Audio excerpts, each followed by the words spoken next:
ভাই এখানে ওই নেইলটো প্রসাদের বাড়ি কোনে জানেন নাকি? তা তো ভাই চিনি। তা আপনি কি কাজ তার সাথে? কাল তো ভাই একটা ছিল, তা ওই নেইলটোর জন্য একটা মেয়ে দিয়ে গেলাম, ঘটকালি করতে আসলাম।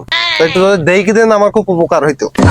ভাই চেনানোর কি আছে, আমি তো সেই লেলটো ভাই। হাপ, মিয়া মিথ্যে কথা বলেন, একটু দেখাই দেন চলেন। না না ভাই, মিথ্যা তো নয় ভাই, আমি সেই লেলটো ভাই। ধর মিয়া আবার ফাইলাম ওখানে, আপনি যে নেইলটো তার কোনো প্রমাণ আছে? ভাই বিশেষ করে না, এই দেখেন ভাই আমার ফেসবুক আইডি, এই দেখেন ভাই আমার ইনস্টাগ্রাম আইডি, এই দেখেন আমার টিকটক আইডি। টিকটক আইডিতে আমি ভাই দাঁত কেলে ভিডিও দুটো মেয়ে পড়তেছি ভাই। তারপর আরো আছে ভাই, দেখেন ভাই হোয়াটসঅ্যাপ আইডিও আছে ভাই আমার। আপনি বিশ্বাস করছেন না ভাই আমি লেলটো। হ্যাঁ ভাই, তাহলে একটু কাছে আসেন, শুনে আসেন। এই শালা সুধীর ভাই, তোরাই অনেকদিন পর বাগে পেয়েছি।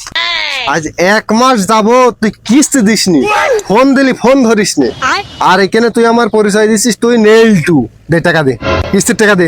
ভাই আমি তো আসলে লেলটো নাই ভাই, এটা আমার ফেক আইডি ভাই, বিয়ে করার জন্য মিথ্যা কথা বললাম। মারলাম বলো, আবার মারলাম বলো, দে কিস্তির টাকা দে, আগে কিস্তির টাকা দে।